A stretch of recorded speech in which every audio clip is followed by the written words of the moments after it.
आदिवासी गोवारी शहीद दिनाच्या स्मृतिदिनी पाथरी येथे आयोजित कार्यक्रमात माजी खासदार तथा भाजपा अनुसूचित जनजाती मोर्चाचे राष्ट्रीय महामंत्री अशोक नेते यांनी गोवारी शहीदांना विनम्र अभिवादन करत पुष्प अर्पण करून श्रद्धांजली वाहिली। न्याय व हक्कांसाठी लढताना गोवारी बांधवांनी दिलेले अमोल बलिदान समाजासाठी प्रेरणादायी असल्याचे त्यांनी नमूद केले।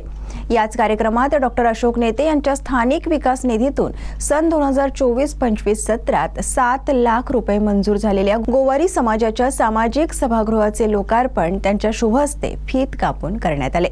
पाथरी येथील आदिवासी गोवारी समाजाची अनेक दिवसांपासून सामाजिक सभागृहाची मागणी होती।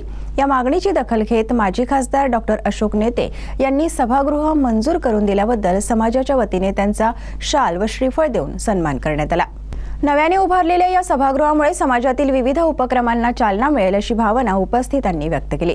या कार्यक्रमाला भाजपा जिल्हा उपाध्यक्ष तथा माजी तालुका अध्यक्ष अविनाश भाऊ पाल, माजी पंचायत समिती उपसभापती तुकाराम ठिकरे, तालुका अध्यक्ष किशोर वाकुडकर, माजी तालुका अध्यक्ष अर्जुन भोयर, भाजयुम तालुका अध्यक्ष नितीन कारडे, भाजपा युवा नेते शरद सोनावणे, दिलीप जाधव, नामदेव भोयर, ग्रामपंचायत सदस्य प्रवीण वाघमारे, गोवारी समाजाचे नेते रोशन धुतकुळे, समाजाचे अध्यक्ष राकेश कोहळे, मिथुन बावनवाडे तसेच सुनील चचाने, सतीश चचाने, पौर्णिमा चचाने, नीता वाघाडे यांच्यासह मोठ्या संख्येने गोवारी समाजाचे बांधव व भगिनी उपस्थित होते। सीटीव्ही प्रतिनिधी प्रवीण गेडा यांची रिपोर्ट।